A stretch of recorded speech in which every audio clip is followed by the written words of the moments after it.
Now, I bet you're thinking with the title, quality content, this video is going to be heavily sarcastic, as would be expected, but you can be more wrong, ladies and gentlemen. This is what I like to call a rarity on the YouTube platform. I am here to tell you the pros of Pewdiepie, and why I am subscribed to him now, and I will remain a loyal fan. To give you a little bit of background information, Pewdiepie started his channel on April 29th, 2010. That was the Pewdiepie channel, not the Pewdie channel. That was his original one that he made very early on, I believe in 2006. And I believe it's still around, but I think most of it's privated. And he created the other one, Pewdiepie, while still attending university. But he probably didn't know this after 8 years that he would get around 17 billion views, which is pretty incredible. I don't think any YouTuber expects that, but him starting out this as a hobby in college, sure is a shock now. Honestly, he is leagues above many other YouTubers and apparently is the sole owner of the Ruby Play button, which is awarded to people for having over 50 million subscribers. He's the only one to hit this level of hype.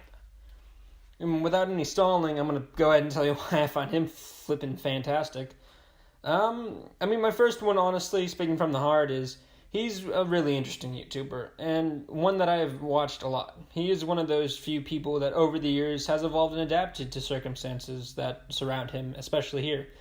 I can't speak fully. For 2 years, I did not watch Pewdiepie from 2014 and 15. I cut away from him only to come back after he went through a little bit of a transition. But he did it flawlessly, and I'm really proud of Felix Kjellberg for that reason.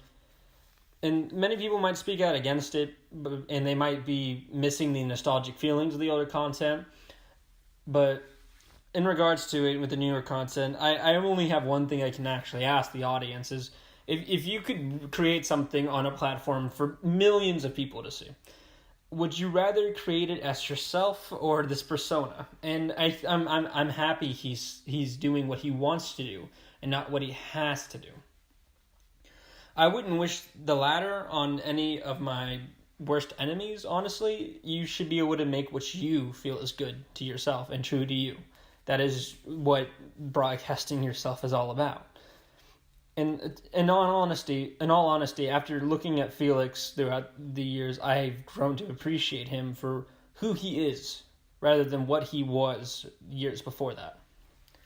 My second noticeable point, and honestly, it doesn't have to be shown, but he's always for the smaller content creators like myself, and I'm grateful for that. Rather than letting us fend for ourselves, he publicly talks about how YouTube shouldn't hinder our creativity. And he even goes as far as to help his community appear in his videos. I mean, he has a Pewdiepie Reddit just dedicated to his fans, showing their artwork, showing just interesting memes. And, I mean, not a lot of YouTubers consider their communities heavily. They don't spend a lot of time investing in them. And he's shown to do that a lot. And him and a few other YouTubers I can definitely vouch on. And as top dog, he has a certain position to fill, and I'm glad he does it well. He has a great level of humility, and he's humble, but he also has his sympathy and empathy for us, because he's walked where we plan on walking. He's seen what we will one day see if we work on this hard enough. And plus, he's pretty damn charismatic. I mean, he's a Swishtian beauty. Literally, he's swished in his tail. He is a very funny and unique character on YouTube, and I think we are really lucky to have him, and he is one of the few people I think is deserving of the number one title. And trust me, there are plenty of people who aren't deserving, and I'm not going to name names anywhere, but you know who is and isn't truly here to make quality content for us to enjoy, let alone contribute. I think really the third thing I want to say is, when it comes under fire, he handles it like a boss. Even if what he does is kind of dicey and is not regarded well by certain people in other groups, he doesn't let that affect him as a person or his fan base. And that is a skill many on YouTube have lacked over the years. And of course, those who do have a problem with criticism and do lack the basic humble aspects of a person of that stature end up on Content Cobb and are ridiculed publicly by items. And I don't see PewDiePie as being anywhere near deserving of that. And a lot of people give him hate for many things that he does not have responsibility for. I mean, and in recent news, if I'm going to talk about this, Pewdiepie, he was attacked by Alinity in collab, and he successfully apologized and just wanted to end that, even though he didn't do anything major. He handled it maturely, and I respect that. I do believe it was not the last time someone does want to dethrone our Sovereign King for that action, especially if it's comedic, but it's portrayed as not comedic by people who don't find him funny. I just think as long as he continues to work on things slowly and doesn't have any noticeable failings in his defense, him and his fan base will never abandon him. And me personally, I'm never going to leave him to dry either. He doesn't deserve that. He's an excellent person. My fourth thing was going to be some of the good he's done here. He does a lot for charity. He does work a lot with other people who have issues. He helped raise money for a fellow YouTuber whenever he was sick, and I believe he passed away. And his wife did a response video for his treatment, for his medical treatments, and thanked him. And he didn't say it was him who did it. He didn't even take credit for it. He just said it was the people that look up to him who are willing. And I think that's wonderful that he's charitable, he's generous, he's raising money and awareness for certain causes that are important. He doesn't have any shred of horrible aspects. Like, there's no demonizing aspects I've ever seen in this person.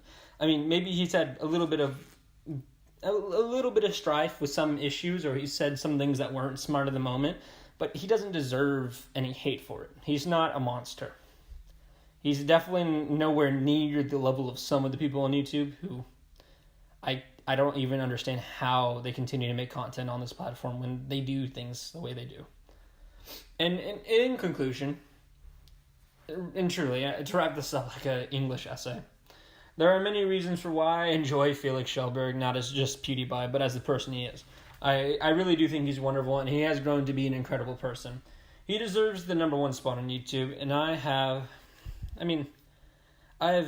and many others have wished him a very excellent future and the best of luck when it comes to anything in any other goals he has. And to everyone watching, I wanted to say thank you for your time. If you like this video, please subscribe, flip the notification bell on, and leave a like. It means everything to me, and it's why I keep doing this. And to all of you, I really hope you consider subscribing to PewDiePie. He's fantastic. That's all I have to say. Wonderful character, and I'm lucky to do a video on him. That is all I have to say. Y'all have a great morning, noon, afternoon, and night, anywhere and everywhere, And yeah, thank you. Bye.